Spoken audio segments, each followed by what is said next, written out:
body fluid and circulation।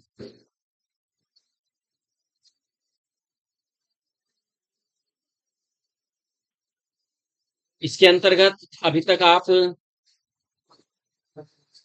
अपने body fluid के बारे में जान चुके हो। कौन कौन से बॉडी फ्लूइड है हमारे में? Blood and lymph. दो बॉडी फ्लूइड है। इसे सर्कुलेट करने के लिए ऑर्गन है।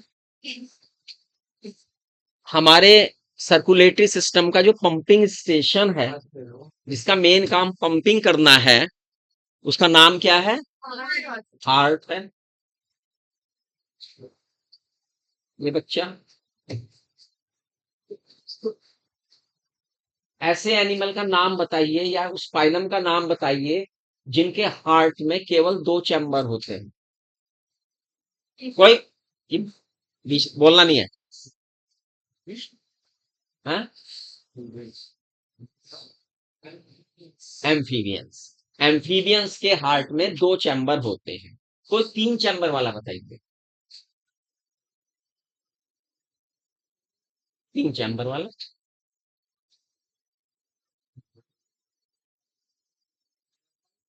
रेप्टाइल्स। कोई 1 चैम्बर वाला बताइए।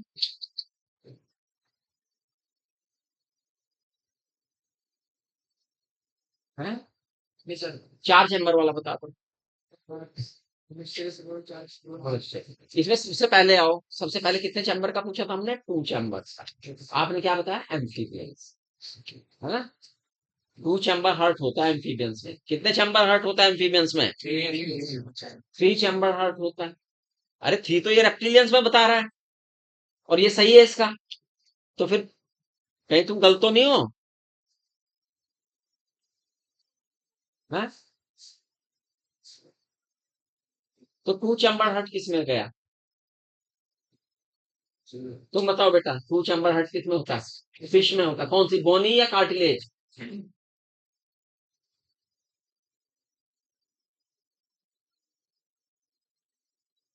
हाँ हाँ, कार्टिलेज फिश में। तो बोनी फिश में कितने चैम्बर होता है? 3 चैम्बर।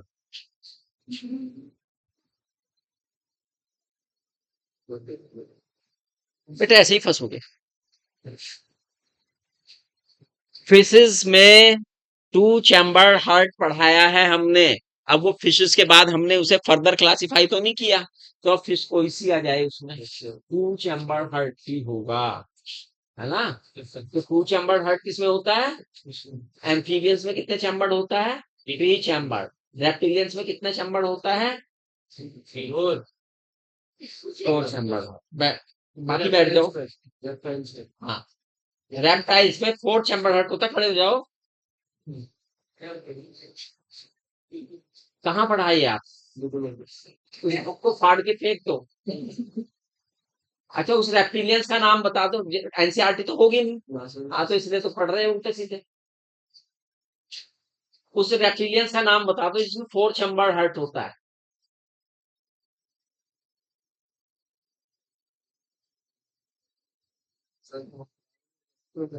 क्रोकोडाइल।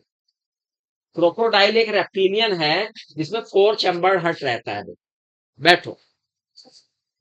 ये बातें आप जान चुके हैं। तो ये अपवाद को जनरल नियम नहीं बनाते। केवल एक रेप्टिलियंस बताया हमने जिसमें 4 चैम्बर है, तो इसका मतलब ये नहीं कि सारे रेप्टिलियंस में वो एक आदमी चोर होने से मतलब ये नहीं होता कि पूरी कम्युनिटी चोर है। वो व्यक्ति गड़बड़ है। ये कुछ रहता है इसके कुछ नहीं। क्रोकोडाइल तो फैमिली है। चलिए, यहां तक तो पता लग गया आपको, है ना? अब आपका जो हार्ट है 4 चैम्बर्ड है ना? कितने चैम्बर है बेटा? ये बच्चा, बेटा उन 4 चैम्बरों के नाम बताओ। उन 4 चैम्बरों के नाम बताओ। हमारे हार्ट में 4 चैम्बर होते हैं। उन 4 चैम्बर्स के नाम बता दो। हैं? हाँ। हाँ, atrium number 1, atrium number 2, ventricles number 3, है नंबर 3। नंबर 3 नहीं पता, फिर नंबर 4 भी नहीं पता होगा।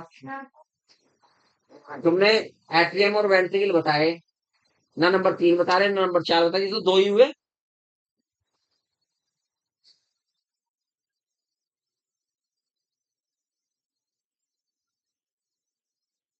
क्या पढ़ रहे हो? कैसे पढ़ रहे हो समझ नहीं आ रहा बेटा मुझे तो। वही है, 2 बच्चे, 2-3 बच्चे हाथ खड़ा करते हैं वो इधर से तो। इधर से ही जवाब दूंगा।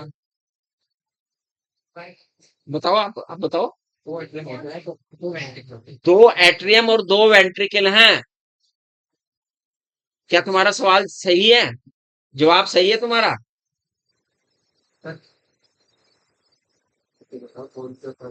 हाँ, मैंने क्या सवाल पूछा? मैंने पूछा 4 चैम्बर्स के नेम बताओ। आपने कहा 2 एट्रियम 2 वेंट्रिकल। क्या आपका सवाल सही है?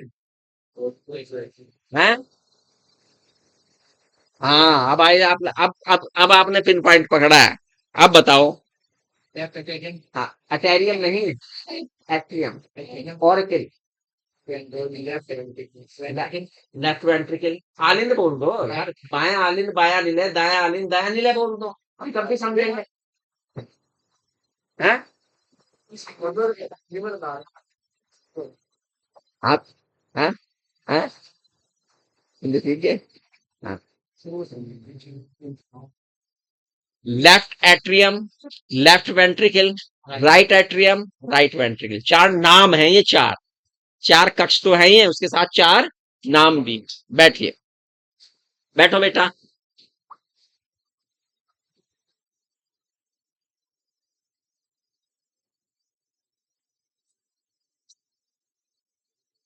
बेटा हमारा एट्रियम किस मसल्स का बना होता है? एट्रियम कौन से मसल्स के बने होते हैं? वो बच्ची खड़ी होकर बताएगी। क्या नाम है आपका? वो पीछे, जैन के पीछे जस्ट। हाँ, क्या नाम है? इकरा। बेटा हमारा एट्रियम कौन से मसल्स का बना होता है? हमारा हार्ट है। हार्ट में इन बच्चों ने बताया कि 4 चैम्बर है।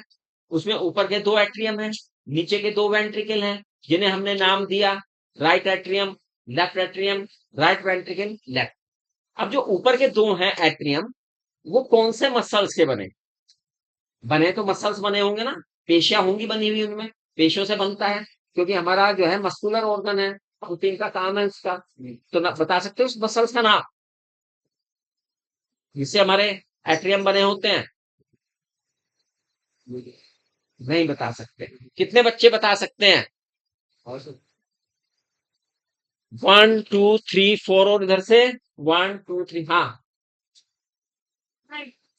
कार्डिक मसल्स का बना होता है। एट्रियम किसके बने होते हैं? इसने एट्रियम बता दिया। अब वेंट्रिकल बता दो कौन से मसल्स के बने होते हैं, जल्दी से। इसने एट्रियम बताया कि कार्डिक मसल्स के बने होते हैं। वेंट्रिकल कौन से मसल्स के बने हैं बताओ जल्दी से। हमारा हार्ट मस्कुलर से बना होता है, मस्कुलर है। हमारे हार्ट की विशेषता यह है कि लगातार धड़कता रहता है, बिना थके काम करती रहती हैं। स्ट्राइप्ड मसल्स थक जाती हैं। स्मूथ मसल्स और कार्डिक मसल्स बची हैं। हाँ, कार्डिक मसल्स का ही बना है। हमारा पूरा हार्ट ही कार्डिक मसल्स का बना है। किसका बना है? कार्डिक मसल्स का बना हुआ है। बैठिए।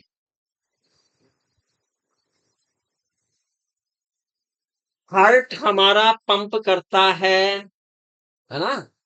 पंपिंग करता है, पंपिंग कर रहा है। पूरा हार्ट बना है कार्डिक मसल्स का।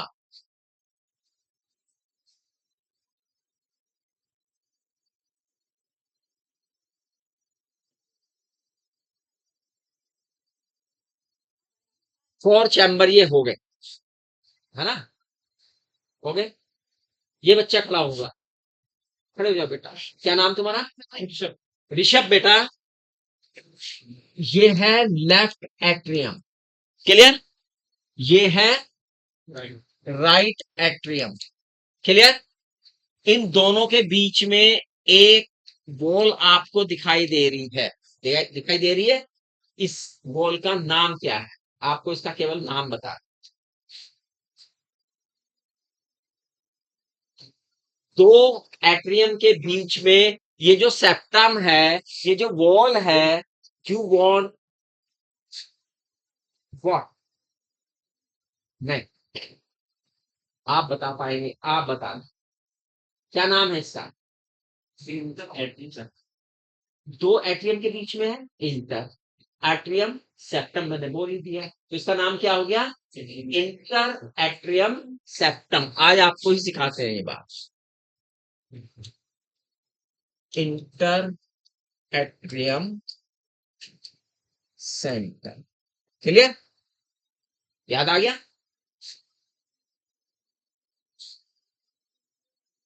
जिसे मैंने क्वेश्चन मार्क किया है, यही बोले।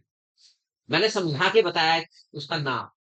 अब ये जो समझा है उसे एक्सप्लेन करें। क्या समझे थे? इसका नाम क्या होना चाहिए?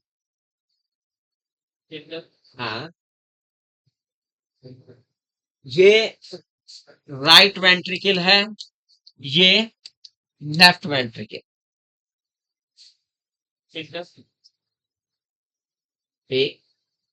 इंटर डैश सेप्टम, है ना? इतना मैंने बता दिया। इंटर डैश सेप्टम, तुम डैश को भरो। ये हाँ, इंटर वेंट्रिकुलर सेप्टम। क्या नाम हुआ इसका?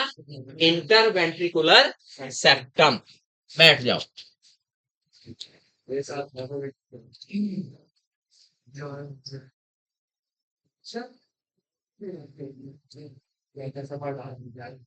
अब इधर की बात।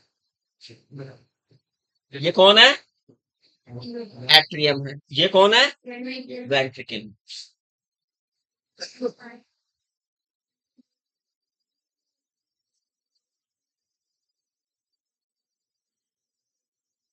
एक सेप्टम ये भी दिखाई दे रहा है मुझे। दिखाई दे रहा है? दिखाई दे रहा है एक सेप्टम।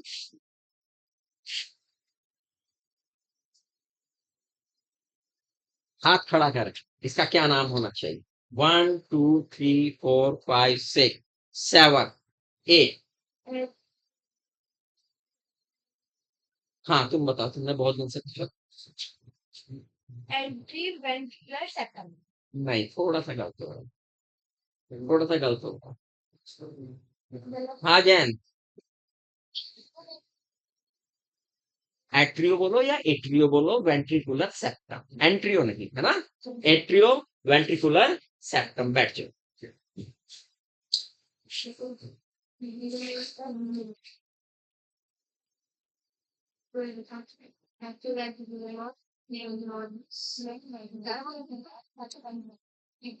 ठीक है, अभी आपसे निकलेगा सब कुछ, आपको ही बताना है।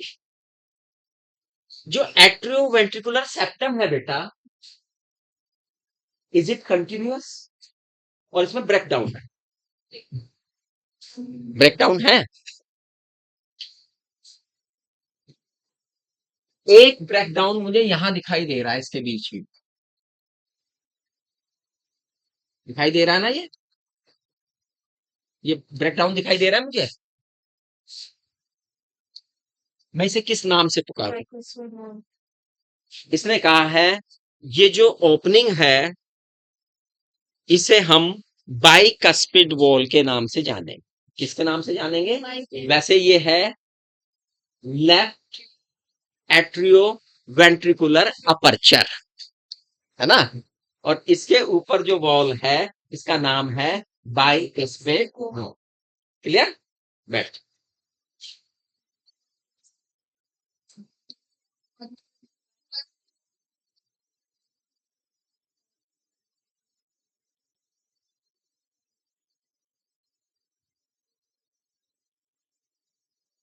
ये कौन सा वॉल है? Tricuspid wall.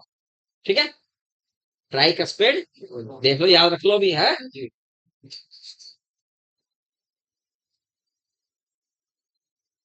किताबें बंद करो। किताबें क्यों खोल रखी? किताबें खोल के तो कोई भी बताए। बंद कर दो तुरंत। हमने बाइकस्पिड और ट्राइकस्पिड बता दिए हैं।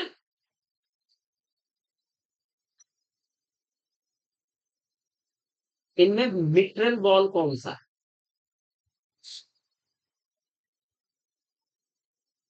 किताबें बंद, बिल्कुल। मिट्रल वॉल कौन सा है?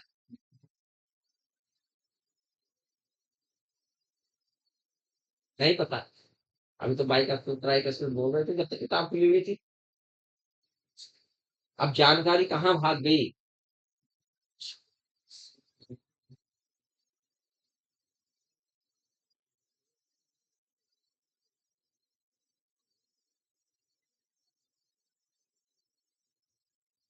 कौन सा है मिट्रल वॉल?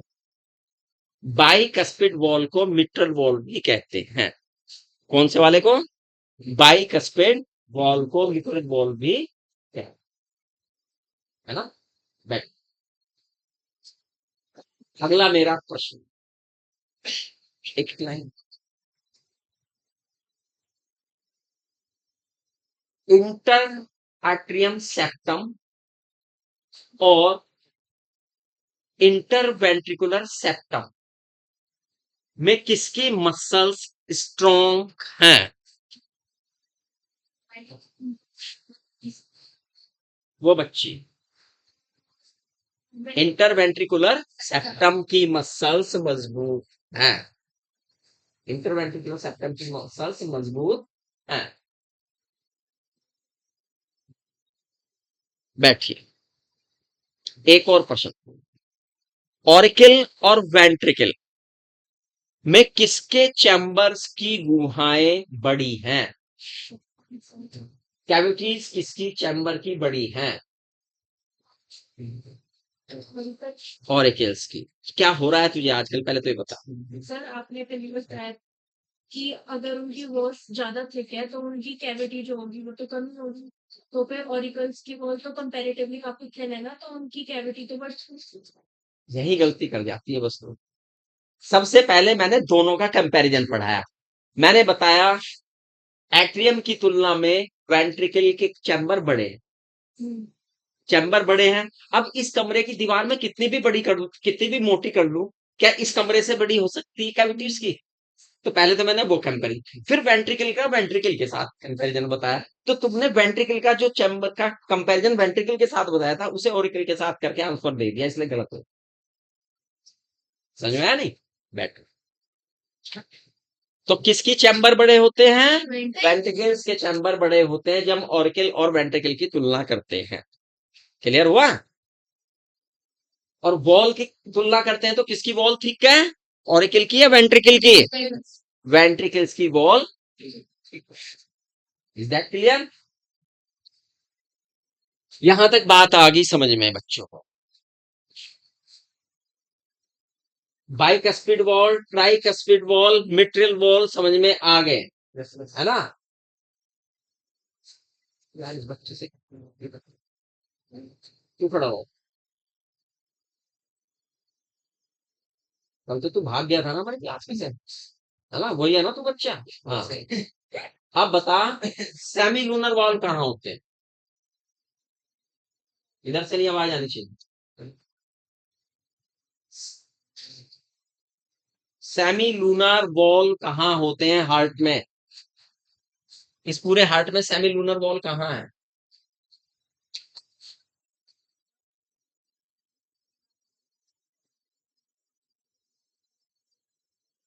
हाँ आप बताओ, कौन से एरोटा में?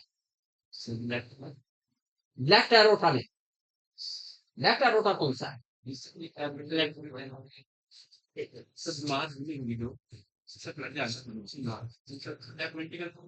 उसमें है, एरोटा में। क्या ये बच्चे का सही जवाब है? पूरी तरह से इसने कहा कि सेमी लूनर वॉल एरोटा में होते हैं। क्या इसका जवाब पूरा सही है? इस जवाब में कुछ कमी रह गई है। कौन करेगा उस कमी को पूरा? हाथ खुला तो दो बच्चे खुले। तुम्हारे से पूछा था सवाल मैंने, पीछे वाले से पूछा था मैंने सवाल। आप बताओ, आप बताओ। Pulmonary artery and aorta both है सेमी लूनार वॉल, है ना? कहाँ होते हैं? एरोटा में और पल्मोनरी आर्टरी। क्लियर? समझ में आ गया? दोनों में सेमी लूनर वॉल होते हैं। बैठो। अगला प्रश्न वॉल से संबंधित है। वॉल किस लिए, क्या काम है उनका?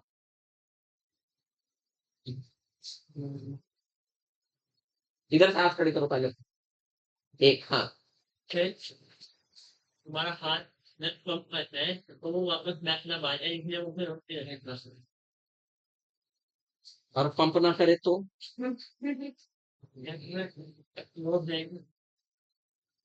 तो ज्वाइंट डायस्टोल में कौन से वॉल्व बंद रहते हैं? अभी मैं बात करूं,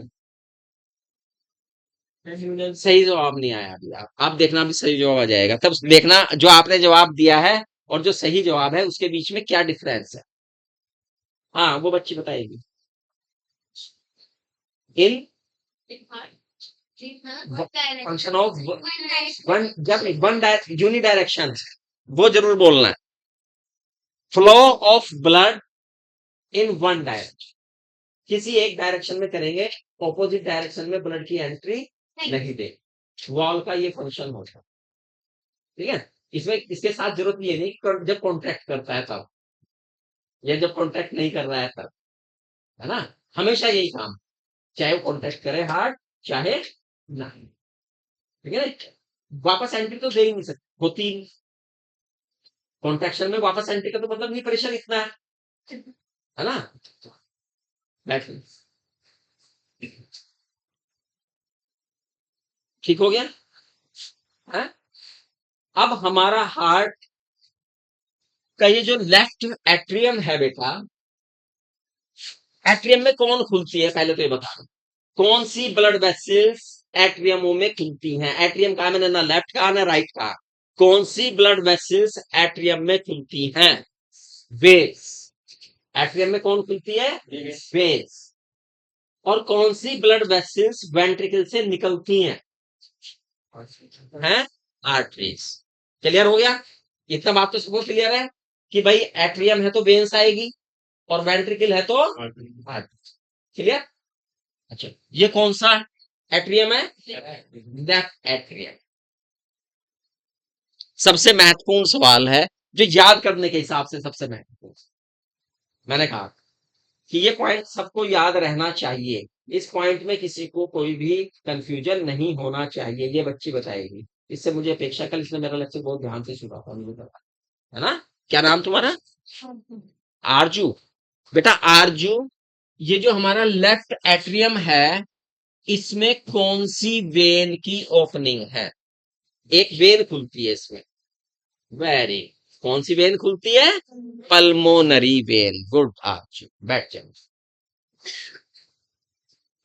ये कौन सी वेन की ओपनिंग है बेटा? पल्मोनरी वेन यहां पर खुली है। ठीक? इसी प्रकार से हमारा जो राइट एट्रियम है, इसमें भी वेन खुलेगी। कौन सी वेन? हाँ, वेना का।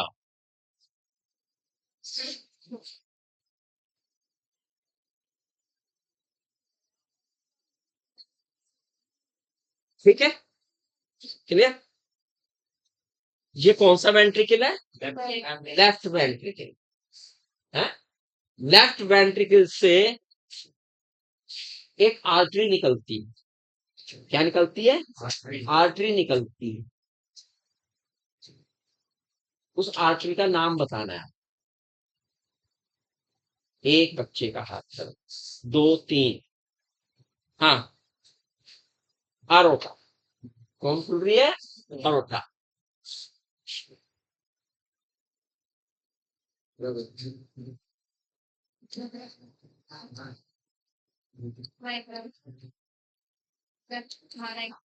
ऐसे ही यहां से भी खुलेगी।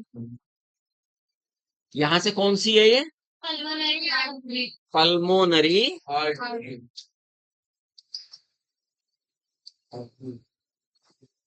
वेन्स का काम क्या है?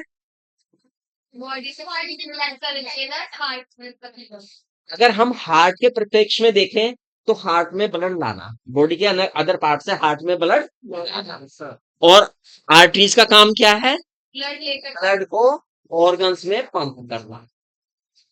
ये बेसिक छोटी छोटी पॉइंट है, ये याद रहने चाहिए। क्लियर। अब जहां पर ब्लड आया है कि गया है? कहां से आया है? लंग से आया। लंग से आने वाला ब्लड कैसा होना चाहिए? जो हार्ट में आ रहा है प्योर ब्लड, ऑक्सीजनेटेड ब्लड।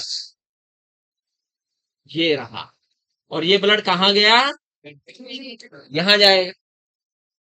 यहां पर बॉडी के अन्य पार्ट से, अन्य ऑर्गन से ब्लड आएगा, वो कैसा ब्लड आएगा? इम्प्योर ब्लड होगा, डीऑक्सीजनेटेड ब्लड होगा, है ना? डीऑक्सीजनेटेड ब्लड होगा। हाँ जी, वेना कावा।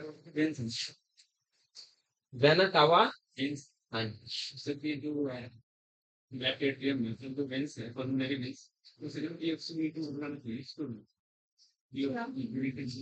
किसमें? क्यों? कहाँ से ला दिए ब्लड? हमने ये कभी नहीं कहा। हाँ, अब आप में जो सवाल बनेगा, मैं समझ गया कहाँ हो आप कंफ्यूजन हो गया है। नहीं, एक्सेप्शन नहीं है। अब मैं समझ गया। वे कल मैंने बताया था ये। वेन में सामान्यतः कैसा ब्लड बहता है? Pure blood, except pulmonary vein. Artery में कैसा ब्लड बहता है? Pure blood, except pulmonary artery. पल्मों पे आके, लंग्स पे आके दोनों उल्टी हो जाती है। दोनों का काम बताइए। ठीक है नहीं? यहां तक बात समझ में आ गई आपको? किसी बच्चे को ना समझ में आई तो पूछे। ये रिपीट कर रहा हूं मैं, एक आपसे सवाल पूछ पूछ के। अच्छा, असली बात पे आ जाते हैं।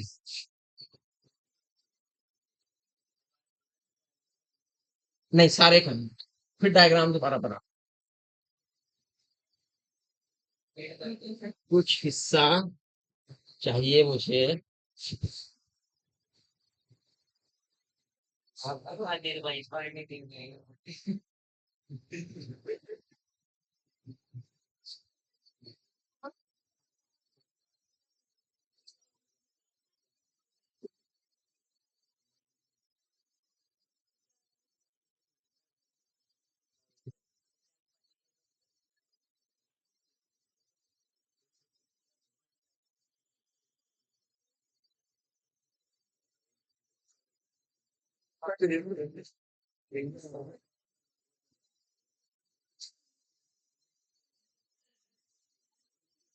कुछ हार्ट्स ऐसे होते हैं जो न्यूरोजेनिक होते हैं।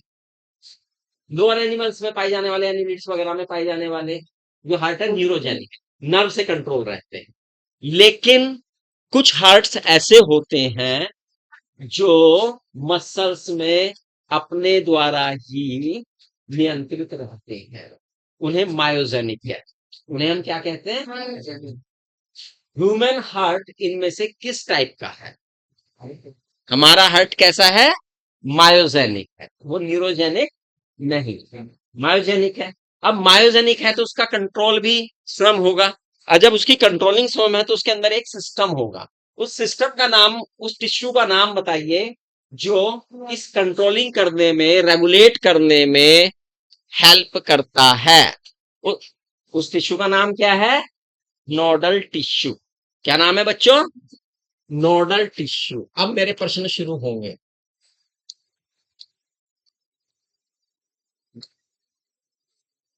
नोडल टिश्यू का सबसे महत्वपूर्ण और सबसे एक्टिव जो पार्ट है, उसका केवल आपको नाम बताना है, सोचना है, हाथ खड़े करने हैं बस।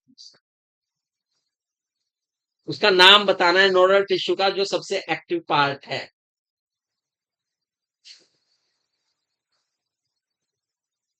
हाँ, इस बच्ची ने बताया एस ए नोड। क्या नाम बताया? S A node. इधर से कोई बताएगा एस ए नोड का फुल नेम? हाथ खड़े करने लो। फुल नेम क्या है एस ए नोड का? हाँ, बताओ। Sino atrial node. Sino atrial node, उसका नाम क्या है? Sino atrial node. Nodal tissue का जो सबसे एक्टिव ऑर्गन है, उसका नाम है एसए और एसए नोड और साइनो एक्वियल नोड। अब मेरा अगला प्रश्न एसए नोड से संबंधित है, उसकी पोजीशन से संबंधित। बेटा कहां होती है ये लोग? एसए नोड कहां होती है हमारे हार्ट? खड़े हो जाओ। एसए नोड कहां है? हैं?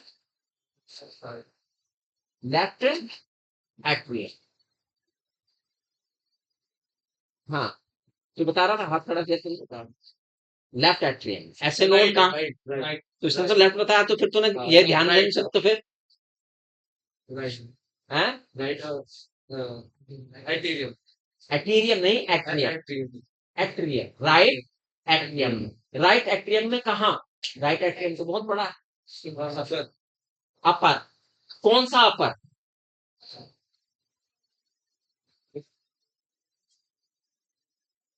कौन सा अपर? ये अपर, ये अपर या ये अपर? कुछ कहना चाह रहा है। Right upper. कैसा है? राइट एट्रियम के राइट अपर कॉर्नर में बैठिए। ये राइट एट्रियम है ना? राइट एट्रियम यही है। इसका राइट अपर कहां को बैठेगा?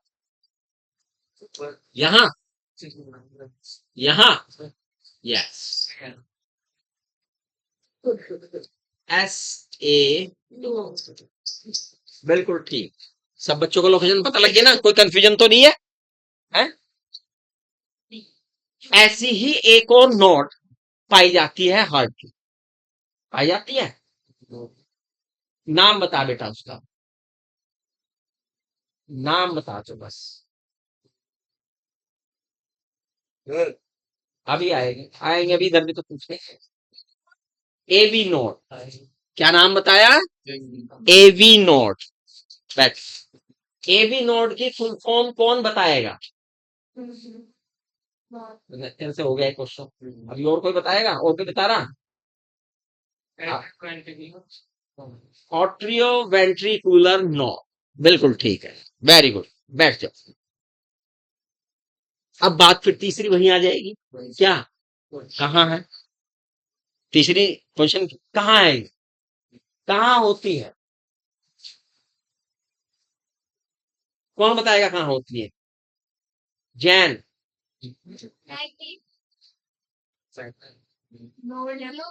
Lower left corner, right atrium के लोअर लेफ्ट कॉर्नर में। ये राइट एट्रियम है, ये इसका अपर है, ये इसका लोअर है, ये लोअर का राइट है, ये लोअर का लेफ्ट। ठीक हो गया? समझ में आ गया? ये कौन सी नोड आ गई? A V node. Nodal tissue चल रहे हैं। नोडल टिश्यू में एसवी नोड आ गई,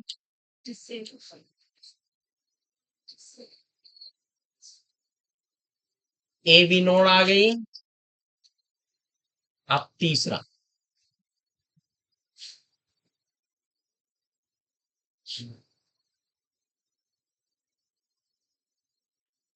तीसरी संरचना का नाम बताना है।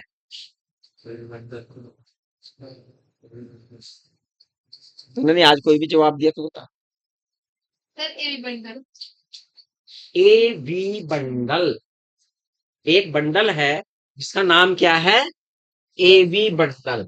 एवी बंडल का बिल्कुल ठीक है, एवी बंडल नाम है। बैठ जाओ। एवी बंडल का एक दूसरा नाम और क्या है? एवी बंडल का और दूसरा नाम क्या है? हाँ, bundle of fish, bundle of fish. A V bundle का दूसरा नाम क्या है बेटा? Bundle of fish. बैठ जाओ।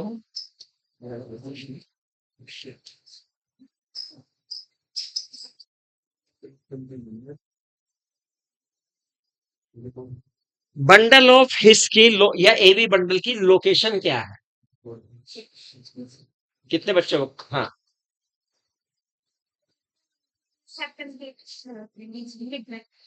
एट्रियोवेंट्रिकुलर सेप्टम पर होता है, हैं? हाँ तो उसके ऊपर ही होता है। हाँ, यही है। ये एट्रियोवेंट्रिकुलर सेप्टम है। यहाँ पर कौन है हमारा? Bundle of His. बैठ जाओ। क्या बात हो रही? Bundle of His. तो तीसरा हो गया एवी बंडल और बंडल ऑफ हिस। चौथा नोडल टिश्यू क्या है? चौथा नोडल टिश्यू, हाँ, no, it is not Purkinje Fiber। चौथा नोडल टिश्यू,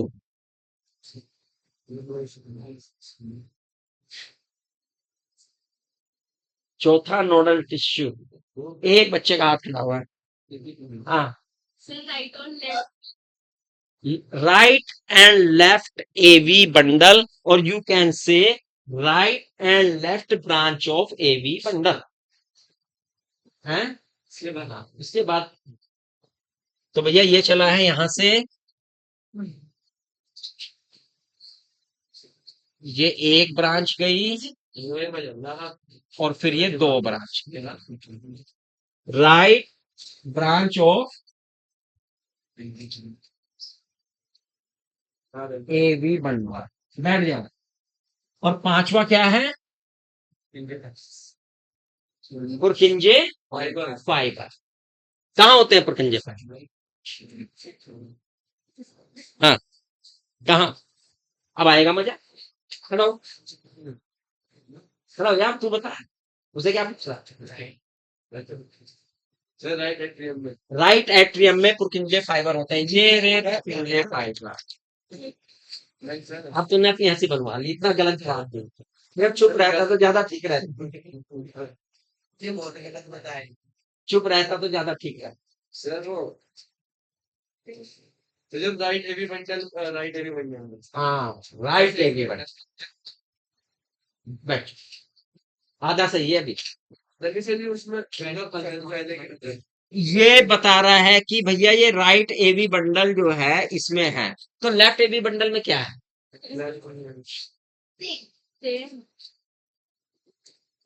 अब पता लग गया है ना? लेफ्ट एवी बंडल में भी पुरकिंजे फाइबर। जो हमारी ब्रांच है एवी बंडल की, लेफ्ट और राइट ब्रांच है, उससे छोटे छोटे तंतु निकले रहते हैं। It is known as Purkinje fibre. Clear हो गया? हार्ट की जो एसए नोड है उसकी क्या खास बात है, क्या क्रिएट करता है वो? एक बच्चा, हाँ, नहीं, हाँ, generates action potential. Generate action potential. तुम्हें क्या कहता है? स्पंदन। अच्छा, स्पंदन। मैं सोचा इंग्लिश में ही बताया कुछ तुमने। अच्छा, हाँ, लड़का ठीक है भाई, ठीक है। नहीं, इसके नंबर ठीक आते, पढ़ने में ठीक है। एक्शन, बैठिए। एक्शन पोटेंशियल है, स्पंदन क्रिएट करता है ना। अगला प्रश्न मेरा इसी से संबंधित है, कितनी बार ऐसे नोड क्रिएट कर सकता है? सामान्यतः बतानी है। हमारे हार्ट में एक्शन पोटेंशियल का रेट क्या है? रेट ऑफ एक्शन पोटेंशियल क्या है? 72। कौन बोला 72? हाथ खड़े करें। आप क्या बोल रहे हो? सामान्यतः कहा मैंने, जनरली 70 से 75 पर मिनट, और औसतन एवरेज है 72 है। तो ये प्रॉब्लम तो इन्हें भी है, ये प्रॉब्लम तो इन्हें भी है। तो हाँ, ये है एक सामान्य जिसे जनरल कहते हैं, एक कहते हैं एवरेज जिसे औसत कहते हैं। ठीक है, दो अलग अलग टर्म्स, एक सामान्य एक औसत। क्लियर? तो 1 मिनट में हमारा हृदय सामान्यतः कितनी बार धड़कता है? 70 से 75 बार। 1 मिनट में हमारा हृदय औसत कितनी बार धड़कता है? देखो, ये जो धड़कन है ना, ये यहाँ अलग है, यहाँ अलग है, यहाँ अलग है, यहाँ जाते जाते अलग हो जाती है ना। लेकिन हम उसे एवरेज निकालते हैं। फिर क्या निकालते हैं? एवरेज हृदय की धड़कनों को हम निकालते हैं। ये हमारा नोडल टिश्यू सिस्टम है जो कार्डिक साइकिल में हेल्प करता है। किसमें हेल्प करता है? अब कार्डिक साइकिल को बात कर लेते हैं, कार्डिक साइकिल की बात कर लेते हैं, है ना। कार्डिक साइकिल में कितनी फेस है? कार्डिक साइकिल में कितनी फेस होती हैं? हैं? कार्डिक, किसी भी कार्डिक साइकिल में कितनी फेस आएंगी? 2 फेस आए। बातें बांध। Diastole and systole. डायस्टोल जब हार्ट रिलैक्स कर रहा है, सिस्टोल जब हार्ट कॉन्ट्रैक्ट कर रहा है, संकुचित हो रहा है ना। अगर हम हृदय स्पंदन को देखें तो कहां से चलेंगे हम? कॉमन डायस्टोल, है ना। जब एट्रियम भी और वेंट्रिकल भी दोनों रेस्ट पर हैं, रिलैक्स में, उस समय क्या होता है? उस समय बाइकस्पिड और ट्राइकस्पिड वॉल्व बंद रहते हैं, खुले रहते हैं। तो कौन से वॉल्व बंद रहते हैं उस समय में? सेमी लूनर वॉल्व बंद रहते हैं। इन वॉल्व के खुले रहने से यहाँ पर लगातार जो ब्लड आ रहा है, यहाँ तक जो ब्लड आ रहा है वो ज्यादा चलता रहेगा, क्योंकि ये वॉल्व तो खुले हुए हैं, ये वॉल्व तो खुले, है ना। ये ब्लड भरता रहता है किसमें? वेंट्रिकल्स। फिर एसए नोड एक्टिवेट होती है और एसए नोड में एक्शन पोटेंशियल क्रिएट होता है, जिससे दोनों एट्रियम जो है कॉन्टैक्ट करते हैं। दोनों एट्रियम के कॉन्टैक्ट करने से क्या होगा? What will happen? भाई, ब्लड जो है और तेजी से फ्लो हो गया, नीचे जाएगा, तो ये ब्लड के फ्लो को कितना परसेंट से बढ़ा देता है? 30% तक ब्लड के फ्लो को बढ़ा देता है। तेजी से ब्लड वेंट्रिकल्स में आ जाता है। ठीक है, उसके बाद ये स्पंदन यहां से चलकर कहां पहुंचती है? ऐसे नोड से कहां जाएगी? ए बी नोड पर जाएगी। ए बी नोड पर जैसे ही पहुंचती है, अब किसमें स्पंदन होना शुरू हो जाएगा? वेंट्रिकल्स। यहां पर पहुंची है तो सबसे पहले यहीं पर क्या होगा? ये बंद, क्योंकि ब्लड का प्रेशर बढ़ गया इसमें, है, और संकुचन शुरू हुआ।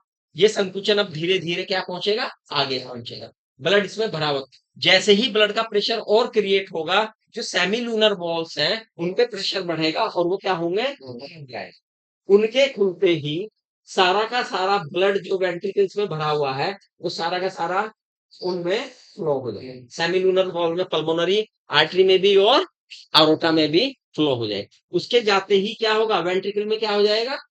प्रेशर डिक्रीज हो जाएगा, क्योंकि अब इसका प्रेशर हट गया। इसका प्रेशर हटते ही आपके ये वाल्व वापस क्या हो जाएंगे? खुल जाएंगे। और एक पहले से ही डायस्टोल में चल रहा है, ये भी डायस्टोल में आ गया, फिर कॉमन डायस्टोल पोजीशन आ जाती है, फिर यही साइकिल शुरू हो जाता है। इट इज कार्डिक साइकिल, है ना। इस साइकिल में ईच वेंट्रिकल के द्वारा जितना ब्लड पंप किया जाता है उसे हम क्या नाम से जानते हैं? Stroke volume. क्या होता है? और स्ट्रोक वॉल्यूम की वैल्यू कितनी है बेटा? 70 एम। और 1 मिनट में लगभग एवरेज हमने 72 टाइम हमने कहा है हमारे हार्ट में स्पंदन हो रहे हैं, धड़कनें हो रही हैं, कॉन्ट्रैक्ट हो रहा है। और यदि हम इस 70 ml की गुना मल्टीप्लाई 72 से कर दे तो लगभग कितना आ जाता है? 5000 ml या 5 litre. And it is known as cardiac output.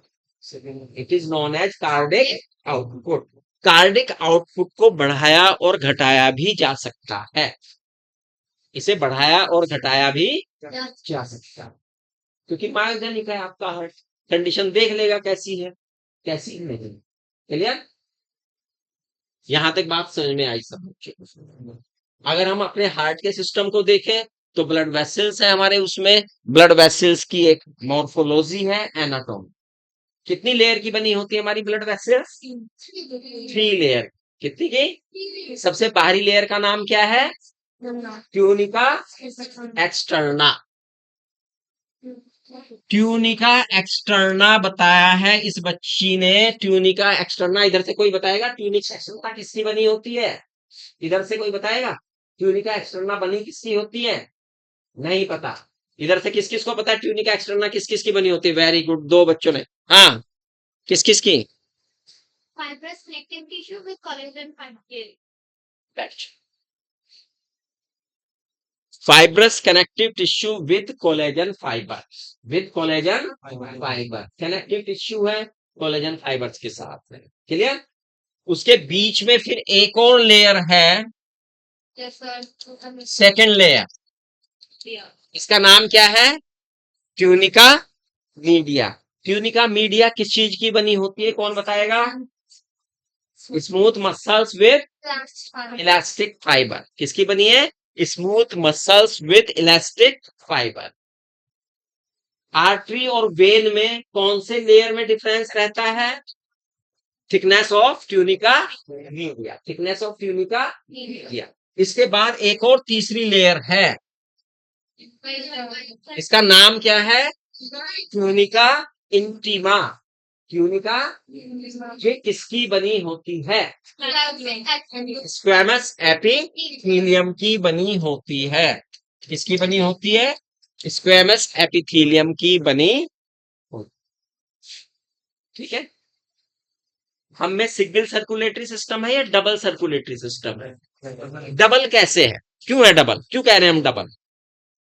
क्या क्या बात है उसमें डबल? हम इसे डबल सर्कुलेटरी सिस्टम क्यों कह रहे हैं?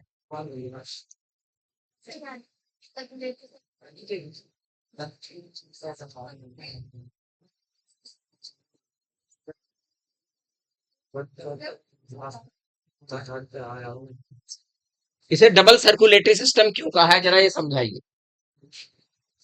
अच्छा, अगर इसमें डबल है तो किसी में सिंगल भी होगा। अगर इसमें हम ह्यूमन में डबल मान रहे हैं तो किसमें सिंगल सर्कुलेटरी सिस्टम भी होगा। Yes sir. Single circulatory system किसमें पाया जाता है ये बताओ। और बच्चे, 2 ही बच्चे, दोनों ही टिक्का ले लिया क्या? थोड़ा बताओ फिर, वो पीछे या 3 के अलावा और कोई बोलता ही नहीं। बता दो। फिशेज में, फिश में क्या पाया जाता है? सिंगल सर्कुलेटरी सिस्टम पाया जाता है। अब डबल सर्कुलेटरी सिस्टम कैसे है? सिंगल सर्कुलेटरी तो पता है सब बच्चों को क्यों है, क्योंकि एक ही वे बना है। और डबल सर्कुलेटरी वे 2 वे बनेंगे। पहला कौन सा? हाँ वो बताइए।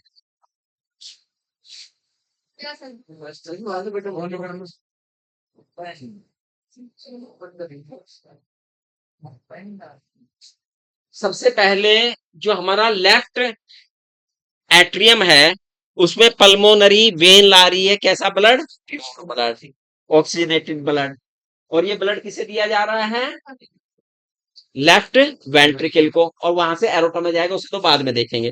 लेकिन हमारे राइट वेंट्रिकल में राइट।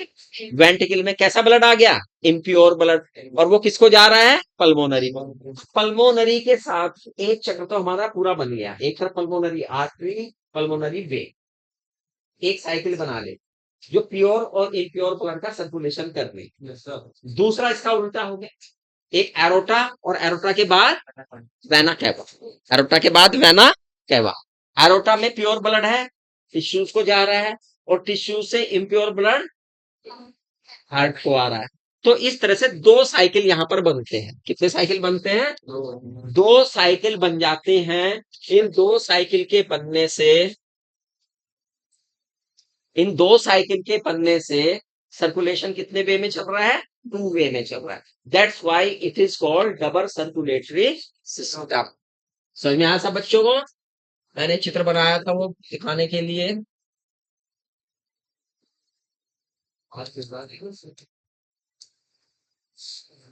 एक तो ये वाला, एक साइकिल ये हो गया, क्लियर। एक साइकिल ये है, ऑर्गन्स है ये।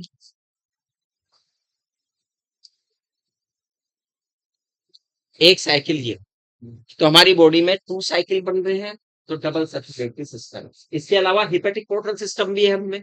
क्या होता है हिपेटिक पोर्टल सिस्टम? है हिपेटिक पोर्टल सिस्टम कौन बताएगा क्या होता है? पता है किसी को? हाँ, सर जो इंटेस्टाइन से लिवर पे जाता है पहले भी। हिपेटिक वेन्स जो हैं वो ब्लड को इंटेस्टाइन से लेकर सीधे हार्ट में नहीं जाती। बीच में कौन आ जाता है? लीवर आ जाता है। पहले लीवर में जाएंगी, लीवर उनमें से अपना माल ले लेगा, एक्स्ट्रा मटेरियल ले लेगा, और फिर उसके बाद हार्ट को जाएगी।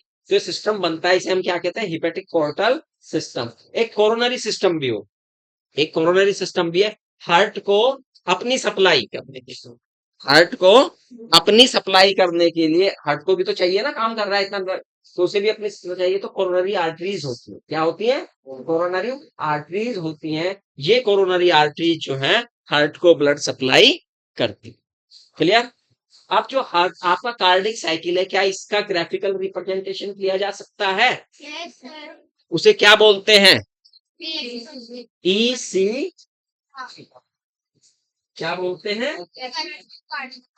इलेक्ट्रोकार्डियो ईसीजी। बिल्कुल ठीक। ईसीजी में मैं कुछ पॉइंट बता रहा हूं आपको, केवल उनके नाम बताने हैं, ठीक है? केवल नाम बताने हैं।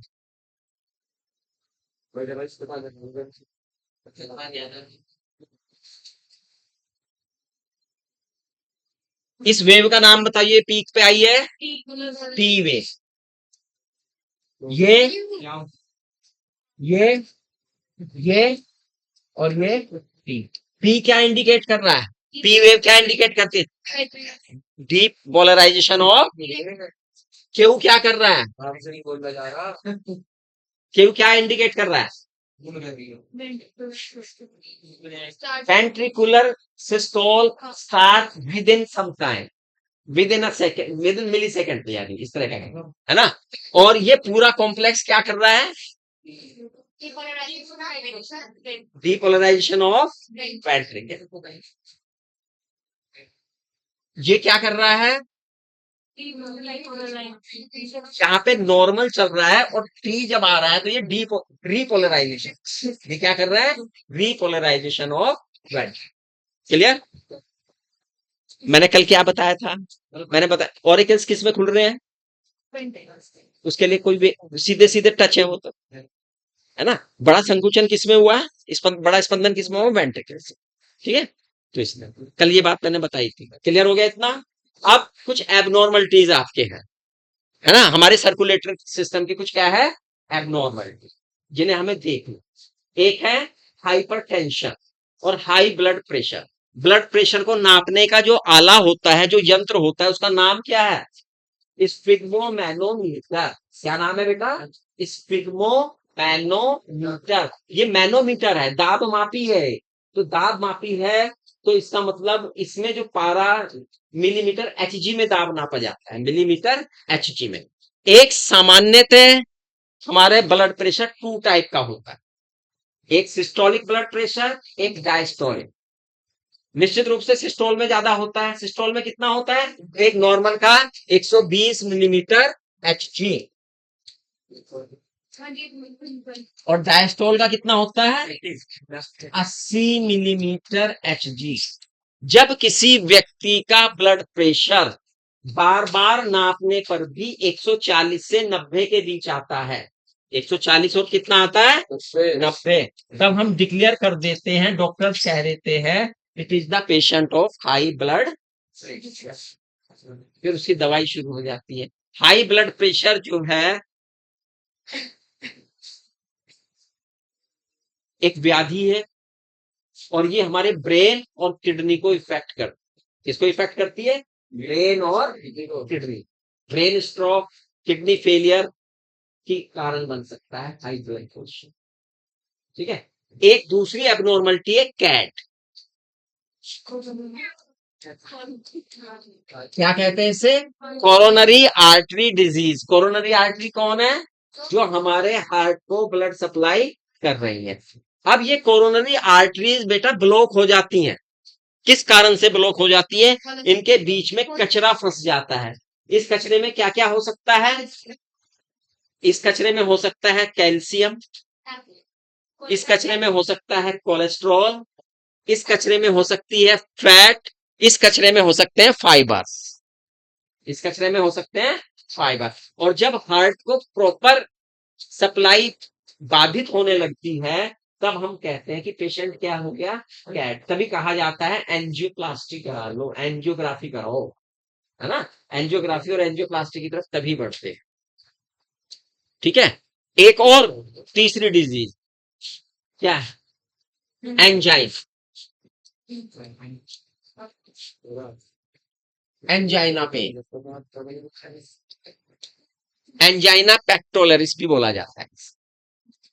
बेटा हार्ट को ऑक्सीजन की सप्लाई हो रही है लगातार, हार्ट मसल्स को, और जब ये ऑक्सीजन की सप्लाई बाधित होती है, ऑक्सीजन की सप्लाई क्या होती है? बाधित, रुकती है, रुकावट आती है इसमें, तब हमारी हार्ट मसल्स में पेन होता है। क्या होता है? पेन होता है and it is called angina pen.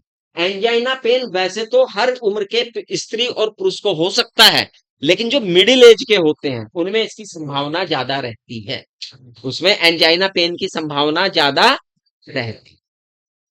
चौथा है cardiac failure. Cardiac failure, cardiac failure, heart attack, cardiac arrest, ये तीन चीजें हैं। इन तीनों चीजों में अंतर आपको पता होना चाहिए। बेटा सीधा हो जा। Cardiac arrest, cardiac failure and heart attack, अंतर क्या देखें? सबसे पहले हम देखते हैं हार्ट फेलियर। हार्ट फेलियर कब माना जाता है? हार्ट का काम क्या होता है? ब्लड को पंप करना। जब हार्ट का काम पंपिंग है, heart is a pumping station, और जब हार्ट प्रॉपर पंप नहीं कर पाता, पंपिंग प्रॉपर नहीं होती, तब हम इसे कहते हैं हार्ट फेलियर की स्थिति। और सामान्यतः ये स्थिति तब आती है जब हमारे जो फेफड़े हैं वही ब्लॉक हो जाए, फेफड़ों में ही कंजेशन हो जाए, है ना। तो मोस्टली कंजेशन जो है ये लंग्स की वजह से होता है, तब हम इसे कहते हैं हार्ट फेलियर। कार्डिक अरेस्ट क्या है? कार्डिक अरेस्ट तो सबसे खतरनाक स्थिति है, बंद काम करना, फटते काम करना बंद, यानी आपका जो नोडल टिश्यू है वो फेल, और नोडल टिश्यू फेल हो गया, थोड़ा ही टाइम होता, मैंने कल बताया था 10-15 मिनट में अगर हम कवर कर गए, आप समझ गए कि कार्डिक अरेस्ट की पोजीशन है, और अपने पेशेंट को तुरंत देखो, जब कुछ नहीं जानते तो तुरंत ब्रीथिंग करके डॉक्टर के पास लगा। कोई भी व्हीकल आपके पास हो उस टाइम उपलब्ध जल्द से जल्द और नियर से नियर, इसलिए आपकी जिम्मेदारी रहती है, कार्डियोलॉजिस्ट जो है आपके निकट, उसके 2-3 के नंबर, फोन नंबर और हॉस्पिटल की पोजीशन आपकी हमेशा डायरी या मोबाइल में होनी चाहिए। ये एक इमरजेंसी सिचुएशन हो, है ना। जैसे तुरंत आप एम्बुलेंस को फोन कर सके, एम्बुलेंस नहीं आ रही तो दिक्कत नहीं करनी, मोहल्ले वगैरह वालों से हेल्प लो और तुरंत अपने पेशेंट को डॉक्टर के पास लेके जाओ। जितना जल्दी लेके जाओगे कार्डिक अरेस्ट में उतनी संभावना थोड़ी ज्यादा हो जाती है कि डॉक्टर देखे, क्योंकि देखो मैंने बताया कार्डिक अरेस्ट एकदम नहीं आता, इस नोड में बंद होगी, इससे फिर इसमें चलती रहती है, फिर इसमें फिर पुरकिंजे फाइबर तक लास्ट तक पहुंचती है वो, और रेट भी इनका धीरे धीरे होता है ना। तो ये थोड़ा सा टाइम क्लियर हो गया। एक होता है हार्ट अटैक। हार्ट अटैक में क्या होता है, ब्लॉक हो जाती है बिल्कुल, कोरोनरी आर्टरी क्या हो जाती है, बिल्कुल हो जाती है, ब्लड की सप्लाई हार्ट को क्या हो जाती है, बिल्कुल बंद, पोषण मिलना बिल्कुल बंद, कार्डिक मसल जो है तेजी से मरने लगती हैं, it is heart attack. Clear. तो आपने ये सब कंडीशंस देखी, ये समझ में आया सब बच्चों को, अच्छी तरह आ गया समझ में। इसमें कोई क्वेरी कोई क्वेश्चन है तो पूछिए। है, अब इसका टेस्ट ड्यू बनता है आपको 1-2 दिन में, इस लेसन का टेस्ट आपका हो जाएगा। हैं? हाँ बस 1-2 दिन में हम इसका टेस्ट, मंडे कब का, कौन सी तारीख का? हाँ, देखो प्रॉब्लम आपको है, आप अपनी प्रॉब्लम इन पे मत थोपिए, है ना। अब सही तरीका तो ये है कि जैसे टेस्ट आज का तो मुझे कल टेस्ट लेना चाहिए, ये तो है सही तरीका, लेकिन मैंने 2 दिन फिर भी आपको दिए, 2 दिन आप तैयारी करो, पढ़ो और टेस्ट के लिए तैयार हो, और उसके फ्राइडे को दे दो बस।